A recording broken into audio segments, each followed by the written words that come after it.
Hello, everyone. You're all very welcome to Underground Cinema. So we're in the depths of interviewing as many nominees as we possibly can before the 16th Underground Cinema Film Awards, which is just around the corner. We're just a little under a month away. I've been having some brilliant conversations over the past 2 weeks, but I've been really looking forward to this one, to be honest with you, because I got two great mates of mine here with me today. I got Rob McCarthy, who's the director, writer, and lead actor in it. And I got Gerry Cannon, who I haven't seen in a little while. Gerry is also in the film, and he's up for a Best Supporting Actor award this year as well. You're very welcome, guys. Thank you. Great to be here, Dave. Good to see you again. Great to see you guys. Listen, I thoroughly enjoyed this film. Now, you sent it in to us a while ago, Rob, and then we also got a chance to screen it in Dún Laoghaire back in September, where you'd also been nominated back then for Best Actor award as well in Dún Laoghaire. This is a really powerful film. It's set in the aftermath of the financial crash in 2009. Rob, can you tell us a bit about this film, what the storyline's all about? Yeah, so it's a story that was, I'm sure, has done, resonated with so many people who went through the financial crash and then for whatever reason found themselves in a situation where they had to, for whatever reason, either financial advice or work or business, as many people did, they found themselves in a position where they were facing insurmountable debt from investments and bad advice they were given to invest in property that turned out to be the wrong decision to invest in, and seeking help from their legal advisors. It turned out that the advice that they were being given was, to say the least, the wrong advice. And this story in particular about James and Linda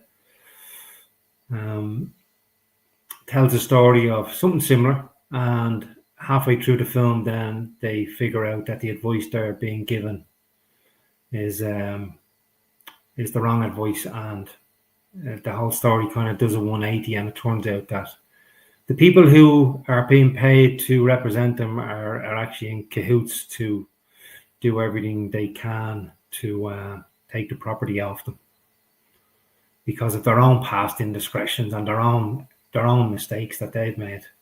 But they're using James and Linda as a cannon fodder to hide their own mistakes, which was very prevalent in around that era in 2010 onwards, and still is to some extent today.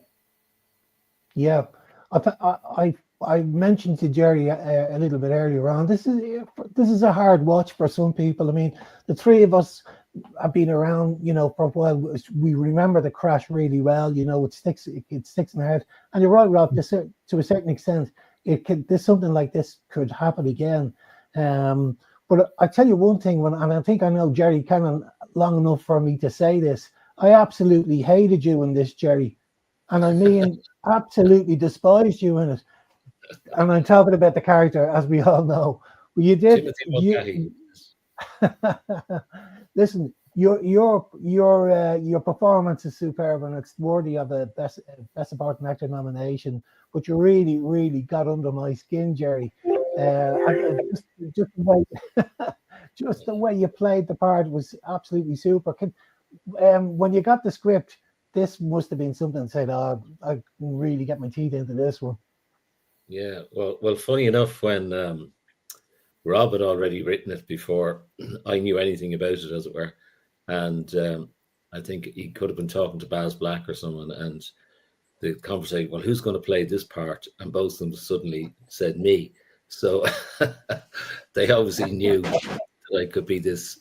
Well, I like playing sinister characters as well, so maybe there was something slithery, I think, obviously in my makeup that I can portray. And though I think poor old Timothy might have been compromised himself, I mean, it was his partner who did all the bad deeds, as it were, but he was complicit. But I'd say he was compromised. We didn't have a big backstory, but I would imagine that the Mulcahy character probably had his own financial issues. Maybe he had invested stuff himself, and when it's a bit like political corruption, the way somebody doesn't behave honorably like a politician. But the reason is they did get a donation from someone, and even though they should morally object to whatever it is, they don't, because they've been compromised. Because if it comes out that they got money from this dodgy crowd, their career will be finished. So there's an element of that. But Yeah, I mean, you could draw. There was a lot of real life characters. I mean, one I can mention because the court case has been and gone, but there was Michael Lynn, a solicitor, who I think he went off to Brazil for a while. There was another fellow whose name could have been Bourne. He operated up in Walkinstown, and like he was getting mortgages on houses, like deeds of houses where the owner had died. This kind of stuff, like pure corruption. Like, so, the real stuff was there, and in some ways, even though the story that Rob has written, it might be a bit far-fetched, but you imagine the Incorporated Law Society, who look after solicitors, don't tolerate this. People get thrown out, but it did actually happen. I mean, they were criminals, not in tracksuits, but in suits and ties. So I got a lovely suit for the occasion as well.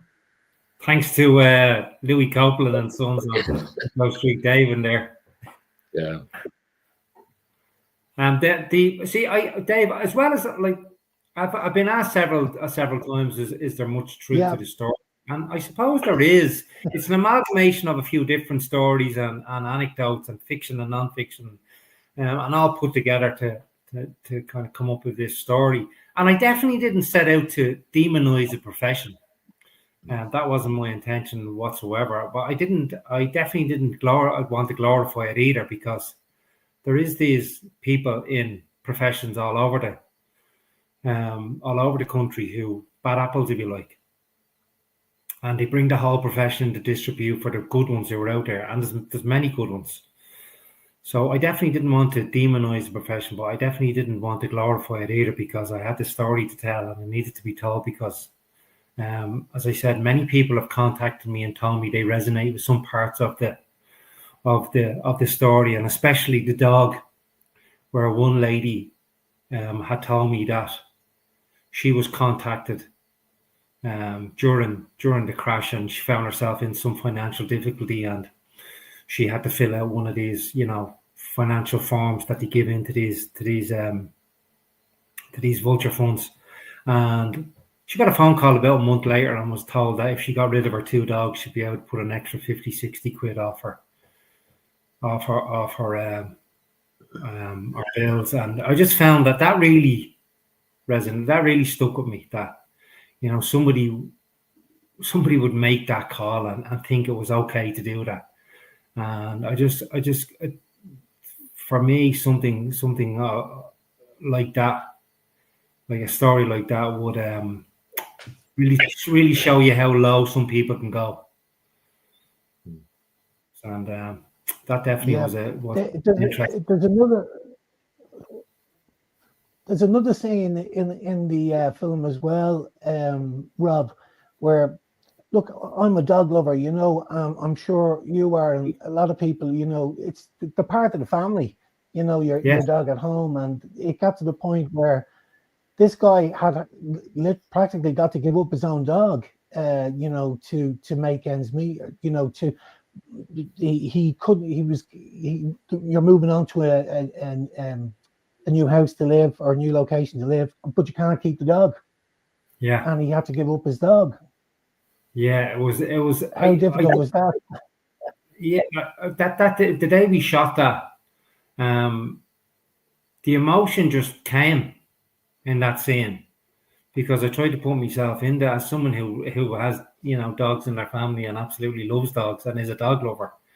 In a lot of respects, people regard their dogs as just like their children, and to give away one of their pets, it's just like, to some people, giving away one of their children, which is incomprehensible. So that was kind of easy to, well, not easy, but it was the emotion wasn't forced or pushed. It was natural. And I remember Brian Moore, the actor in the scene as well, was saying to me, just hold it. I was like, you just have to, you can't keep you can't keep redoing it, and get the same effect. But hopefully, it came across on screen as natural as it could be.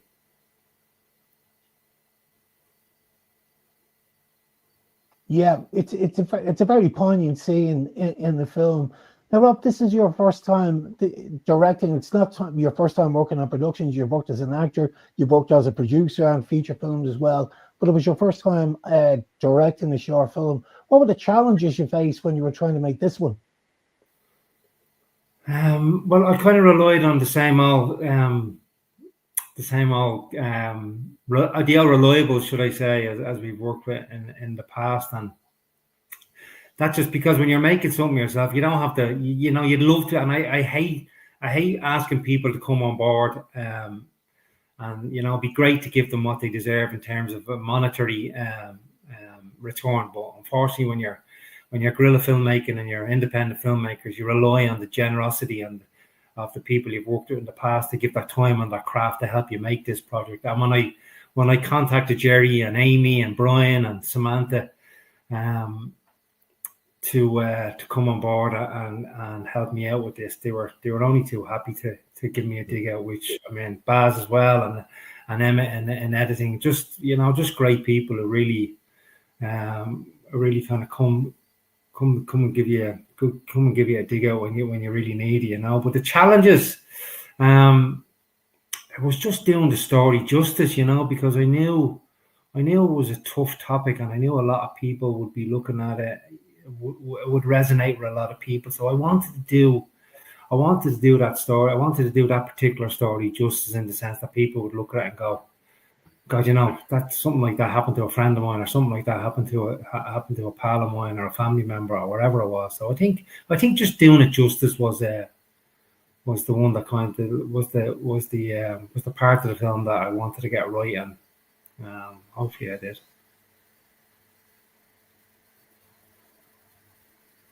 Yeah, I definitely think that you did get it right, Rob. I mean, there's nearly a feature film in this, if you ever did want to go down the road of a feature, to be honest with you. It must have been a tricky one to get right in the edit suite afterwards. I mean, you could easily go way over the top on this one, but you didn't. Your running time was quite good as well. Were you pleased with the end result when you finished up? I honestly didn't think I was going to get it under 20 minutes when I was looking at the rushes, and I was like, how am I going to get this under 20 minutes? Because there's a lot in it in 18 minutes, and it's a lot for people to take in from the get-go. And it's very easy I always find, if I'm zoning out of a film, it's very hard for me to zone back in. We're missing you there, Rob. Have you got me? I think Rob might be just struggling a little bit with his internet connection at the moment. Are you good, Gerry? Yeah, I can hear you both loud and clear. Your picture is a bit fuzzy down in Longford there now, Dave, I have to say. Dave's gone. Hello, Rob. How are you? Hello, Gerry. Yes. And now it's over to the sports desk. Yeah. We're still being recorded, so we better not say anything nasty about Dave. He can edit it out. It's a rubbish festival, that underground one. Oh, Jesus, back. I heard every word. I'm sorry about that. I don't know what happened, but we'll fix it in the edit, as they say. Yes, yeah. I think you're definitely right, Dave, what you were saying about a feature. There's definitely scope there to extend it, and I'd love to expand it to a feature, because I've so much more to tell. And I always think of that movie years ago called Crash, when there was all different stories happening in the film, and then they all came together at the end and explained everything. And there's definitely scope there for a feature, and I'd love to expand it and further it and make it into a feature film, and maybe a novel as well as there. But at the moment we'll see how the screenings of the short goes. But there's definitely scope for more, and who knows? But yeah, don't be surprised if I branch out and try to make a feature from it in the future for sure.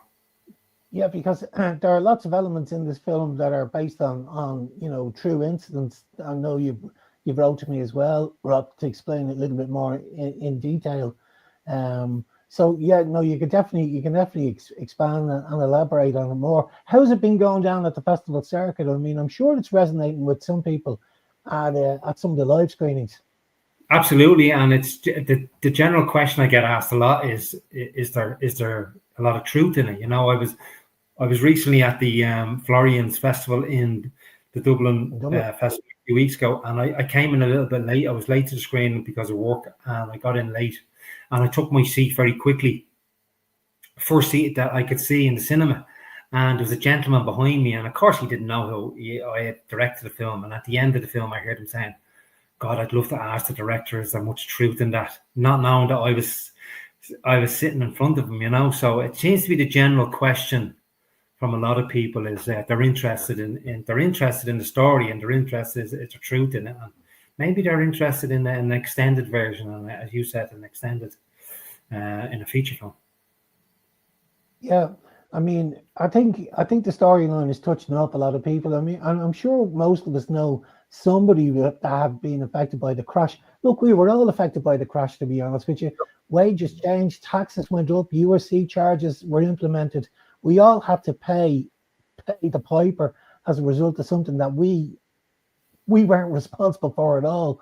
So exactly. I think we're still paying temporary taxes. We're still paying today.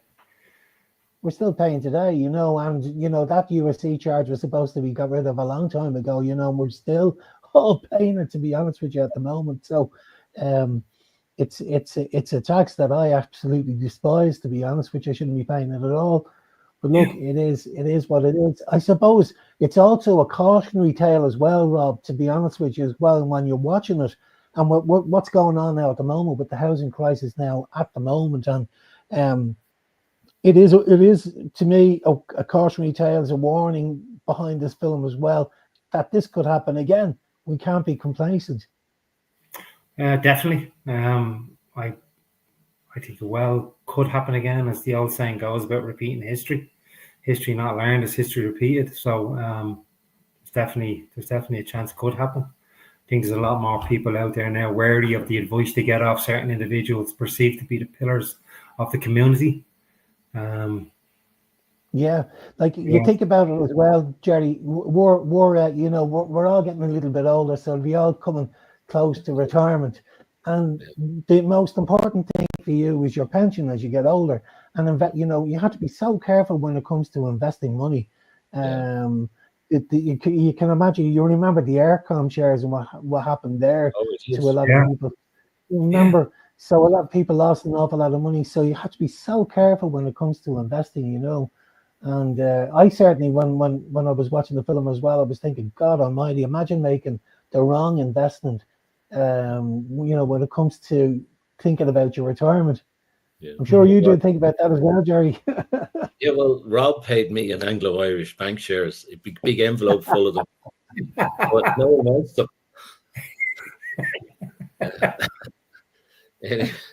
You weren't meant to open that envelope. Yeah. Well, there's a brown envelope.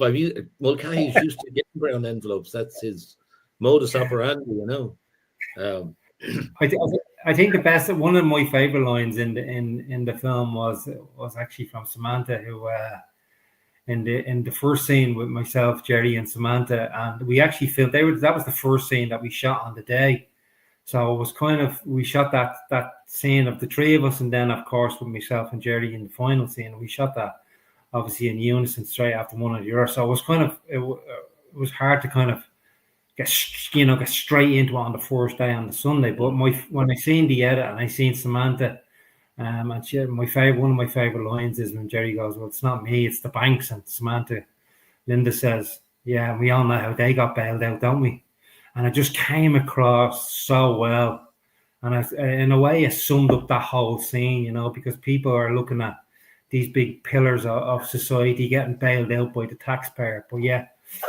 James and Linda are thrown to the wolves and fend for yourself kind of thing, and then it turns out that the people that were hired to protect them and work on their behalf was actually working against them. And I'm sure that story can be told all over the country. Yeah.